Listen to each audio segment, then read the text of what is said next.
بسم الله الرحمن الرحيم كسو دوادا شبكة sologroups.com meel laga barto cilmiga ICT iyo English oo ku baxa luqadda afka Soomaaliga magacaygu Cabdinaan Ismaaciil mar walba waxaad nagala soo xiriiri kartaan info@sologroups.com cashar aad u xiiso badan Microsoft Servers how to install Windows Server 2016 sidaan la socono bisha September 26keeda waxaa si rasmi ah ama official ah shirkadda weyn ee Microsoft u soo saartay Windows Server 2016 oo dhismihiisu socday 5 sano iyo bar kaasoo runtii waxyaabo aad u fara badan lagu soo daray oo qaabka loo isticmaali doono noqon doona mid isbedel ku sameeya dhanka iyo advanced networking marka waxaanu sameynaynaa cashar ah qaabka loogu duubo sida ugu fudud loogu duubo iminka waxaan isticmaalaynaa Oracle VirtualBox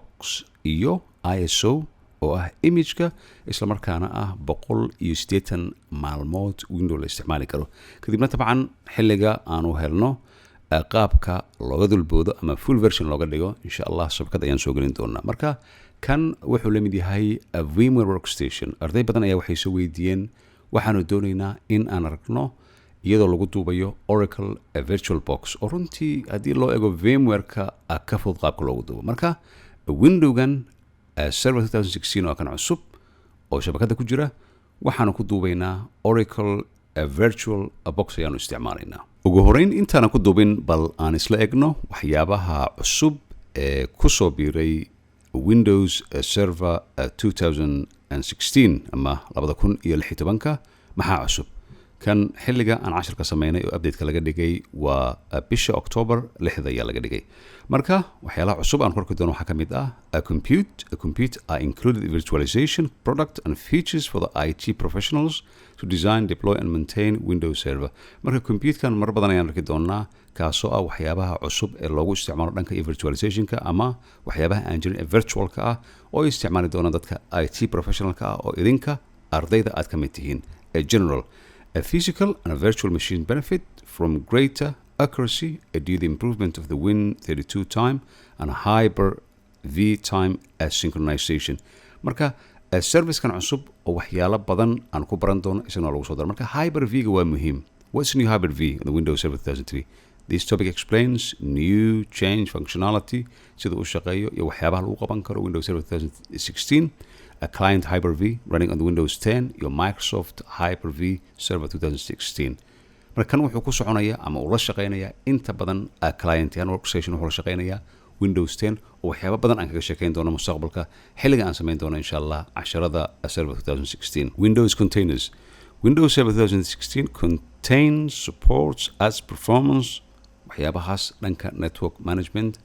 waa la soo maartay further ayaa laga dhigay ama simplified ayaa laga dhigay Nano Server waa muhiim What's new in Nano Server? Nano Server now has an updated module for building Nano Server images, including more separation of physical host and a guest virtual machine functionality, as well as support for the different Windows Server edition. Dhammaan waxyaabahan oo dhan gooni ayaan u kala baran doonaa. Remote desktop services, identity access, Active Directory certificate services. Tan aad ayay muhiim u tahay sababtoo ah wuxuu isticmaalayaa a new technology la yidhahdo TPM-K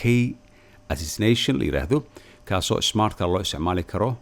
in access lagu sameeyo serverada kala duwan ee Active Directory-ga certificate services Active Directory domain services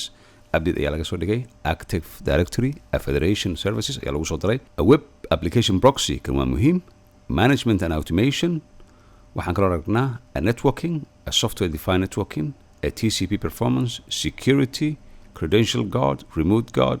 dhammaan waxyaabahan oo kala duwan ayaa lagu soo daray oo aan ku baran doono iyo kuwa kale cusub aan arki doono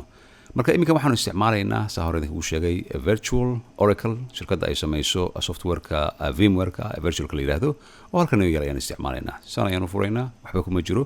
kanna tabcan shabakada ayaad ka download garayn kartaa ugu horeyn waxaan leeyahay new kadib waxaan halkan ku qorayaa tabcan Windows Server 2016 ayaan ku qorayaa halkan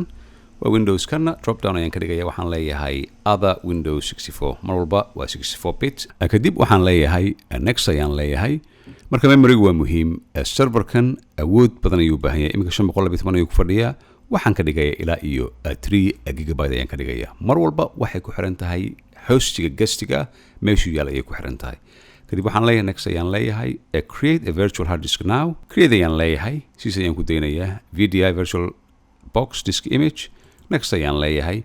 dynamic, next ayaan leeyahay iminka hard drive waxaan ka dhigayaa ilaa iyo waxaan ka dhigayaa 300 GB ayaan ka dhigayaa marka mar walba hard drive waa inuu weynaadaa create ayaan leeyahay sidan ayuu soo baxayaa markuu sidan u soo baxo waxaan aragnaa Oracle virtual machine virtualization ka box manager ko sidan isagoo kan highlight uu yahay kaligiis ayaa ku jira sababtoo waxa dhici karta in aad ku duubtid workstation kala duwan xilliga aanu samayn doono insha Allah practice ama tijaabooyinka dhanka iyo advanced networking kan isagoo sidan ayaa waxaad leedahay settings ayaa san u leedahay setting markuu soo baxo waxaad tegaysaa dhanka iyo storage ayaa tegaysaa halkan markuu soo baxo diskigan waxba kuma jiraan waa empty kan ayaa tegaysaa highlight kan ayaa tegaysaa kadib waxaad leedahay meeshu yaallo ID secondary-ga choose ayaad leedahay marka waxaa desktopka noo yaala oo shabakadan aad ka download garan kartaan ISO oo aan ku samayno kan waa 4 GB ilaa iyo 5 GB ayuu gaarayaa oo aan ku samayn doono casharada kala duwan isagoo 180 maalmood ayuu wuxuu yahay free uu yahay oo isticmaali karto marka dhowr bilood kan ayaa highlight leedahay open ayaa leedahay kadibna waxaa leedahay okay ayaa leedahay marka okay tirahdid waxaa leedahay start ayaa leedahay halkan waxaa isla markii soo boodaya ama aan arkaynaa dhanka iyo virtualkii uu dhiso runtii xawaare aad u dheer ayuu ku socdaa waanu arki doonaa mar dhow marka waxaan leeyahay kan waxaan geenayaa dusha ayaan geenayaa isla markii waxaan aragnaa in systemkii hore uu ka bilaabay ku duubista kuwan halkan yaala sana ayaad u xiraysaa marka waxaad leedahay waddankaad joogtid ayaad kusii daynaysaa waxaad ka dhigaysaa halkan hoose waxaad ka dhigaysaa waddankaaga kadib waxaan leeyahay next ayaan leeyahay United Kingdom next ayaan leeyahay kadib waxaad leedahay halkan ayaad tegaysaa waxaad leedahay install ayaad leedahay install ka bacdi waxa soo baxaya options kala duwan saad ku aragtaan waa standard evaluation waa 180 maalmood ayuu ku siinayaa marka dambana tabcan saan hor u sheegnay xilliga aanu helno mid full version ama crack loo sameeyo shabakada ayaa la soo gelinaya marka waxaan xulinaynaa kan labaad oo desktop experience sababtoo kan waa command based ama shaashada madow kaliya ahaanaya kan ayaan highlight leeyahay next ayaan leeyahay kadibna wuxuu bilaabayaa ku duubistii dheereyd ilaa iyo 1 saac iyo bar ayaan sugaynaa next ayaan leeyahay isku sidii Windows 10 Windows 8 ilaa iyo windowyadii aan naqaanay ee serverada ayuu ku duubaya marka markii uu soo laabto ama uu istaago meel muhiim ayaanu soo laabanayna insha Allah hal saac kadib markii uu isu soo shiday halkan ayuu soo gaaray customer setting administration-ka lama bedeli karo waa muhiim waxaad gelinaysaa 2 jeer password adag oo marka dambe loo isticmaali karo active directory-ga loo isticmaali karo kaasoo muhiima kadibna waxaad leedahay finish ayaad leedahay wuxuu sameynaya finalizing saa ku aragtaan isla markii waxaa soo baxay window u eg qaabkii Windows 10 ayaa san soo baxay marka systemkan click halkan lama siin karo sababtoo wuxuu u baahan yahay security kaasoo press control alt and delete tabcan inagu ma isticmaali karno sababtoo waxaanu isticmaalnaa virtual environment ayaan isticmaalnaa kadib waxaan leeyahay halkan ayaa tegaysaa input halkan ay ku qoran tahay keyboard ayaa tegaysaa waxaa leedahay insert control alt and del waa kan isla markii soo baxaya waxaan gelinayaa isla passwordkii hadda aan geliyay furitaanka runtii waa cajiib waa fast waxa ugu horeeya indhahayga ku dhacay wuxuu ahaa isagoo isla markii windowga hore ka soo saaraya sababtoo 2008 2012 2003 waxaan ku soo aragnay in waqti aad u dheer u qaato xitaa wuxuu ka dheereeyaa dhanka iyo Windows 10 xilliga lagu duuba ayuu ka dheereeyaa Windows Server 2016 oo iminkaan u isticmaalayno environment virtual oo lagu samayn karo wax walba marka isha hore markii ay soo baxdo waxaad arkaysaa qaabkii aan naqaanay oo Windows 10 oo kale ayuu soo baxaya marka dhankan waxaa ka soo bixi doona goordhow evaluation-ka uu leeyahay server manager si automatic ayuu soo baxaya tabcan halkan waxaan ku arkaynaa evaluation-kiisa iyo waqtiga uu dhacayo ayaa halkan ku dhigan laakiin tabcan bilaha soo socda insha Allah waxaanu helaynaa qaab dhankaas looga karboodo marka serverkii aan naqaanay oo haddii la yiraahdo configure the server saanu soo baxaya arkaysaa kadibna waxaad arkaysaa systemkii aan naqaanay oo Windows server local server ayuu ku fadhiyaa hadda marka dhanka kale laga soo galo taan idin sheegay waa kan Windows Server 2016 sun evaluation 180 days marka waxaa jira qaab looga saar halkan waa jirta waa intusaya mar dhow waxaan eegayna ugu horeyn qaabka halkan ayaan ka bilaabayaa markii saan u furo waxaan naqaanaa Windowskii halkan ku naqaanay administration tools halkan ay yaalaan dhankan halkan waa yaalaan saa ku aragtaan marka haddii aad doonaysid halkan ayaad ka bilaabaysaa waxaa kuu soo baxaya wixii aan naqaanay oo dhan iyo waxyaalo cusub oo casharada dambe aan ka samayn doono insha Allah oo aan ka saari doono marka balan eego dhanka iyo network ayaan ku xiranahay waxaan eegayaa in aan ka soo dhex saaro networka in aan ka saaro software yar ayaa jirta oo ka saari karta kan ayaa jirta marka waxaan tegayaa File Explorer network ayaan tegayaa waxaan ku xirmayaa 10 terabyte ayaan ku xirmayaa systemka weyn ee gastiga uu ku xiran yahay kaasoo ah cloud ayaa ku jira sababtoo ah hadda waxaan go'aansanay in waxyaabaha ku jira oo dhan shabakada solargroups.com aanu ka dhigno cloud haddii ay wax dhacaan loo soo celin karo marka isaga ayaan furayaa cloudka waxaan leeyahay kan ayaan saan u furayaa marka dhammaan halkan ayuu ku wada jira marka waxaan leeyahay kan ayaan right click aan leeyahay run as administrator طبعا shabakada solargroups ku jira install ayaan leeyahay yes ayaan leeyahay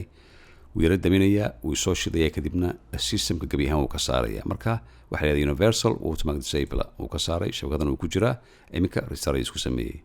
seconds ayuu qaatay input ayaan leeyahay keyboard insert kadibna waxaan gelinayaa password key aan naqaanay oo aan sameynay ayaan gelinayaa horeeyo ka soo saaraya طبعا waxa ku horeeyo kale hadii aan yiraahdo minimize aan yiraahdo waxa ku horay Windows license valid for 180 days Windows license valid for 180 days ayaan ku talaalkan marka dambe ayaa la korin doonaa marka waxyaabaha ugu xiisaha badan ee aan ku arkay saa la socotaan waa xilliga la dhisayo Active Directory iyo domain control la sameynayo oo halkan laga bilaabayo oo halkan si aad ayaad u jeedaa dhammaan kuwan ayaa ku dhisan marka saan idinkaga ballan qaaday ardayda xiisaysa dhanka iyo advanced server oo ah runtii waxyaabihii aan ku bilaabay IT-ga muddo hatan laga joogo 15 sano ka hor aan ku bilaabay dhanka iyo networking aan ku bilaabay MCC-yada MCP kuwaas aan ku bilaabay ayaan waxaanu sameynaa insha Allah in casharo kooban aan ka sameyno waayo waa aad ayuu u fara badan yahay casharada laga sameyn karo kan kuwana waan ka sameynay shabakada ku jira aad u xiiso badan 2008 2012 waanu ka sameynay inta kale control panelki waa sidii kuwa kale waa sidii marka waxaad arkaysaa marka ugu dambeysa waxaan aad u jeclahay inaan maaragtay desktopka aan ka dhigo waxaan jeclahay haddii halkan aan tago waxaan leeyahay server 0 desktop background haddii aan idhaahdo waa kan Windows Server 2016 oo noqon doona mid 10 sane insha Allah soo socda u shaqeyn doona qaabka iyo networkinka loo isticmaalo marka Oracle bugaag la socota Windowgan dhammaan softwareka iyo bugaagta waxay la soconayaan casharkan iyo kii hadda ugu dambeeyay oo la socday isagana wuxuu hoos yaalaa casharka iminka aad daawanaysaan meesha ayaa disable kaga dhigi kartaan waxyaalaha kan soo gala aad kaga saari kartaan waxaan filayaa casharkan xiisaha leh ee aan ku baranay qaabka loogu duubo Windowga cusub ee Server 2016 inagoo isticmaalayna Oracle VirtualBox iyo image 4 GB ISO halkan ayaan kaga baxaynaa wixii macluumaad ah ee casharkan iyo casharada kale mar walba info@solargroups.com anigoo ah macna Cabdinaasir inta wada kulmi doono waxaan kaga tegayaa wassalaamu calaykum waraxmatullaahi wabarakaatu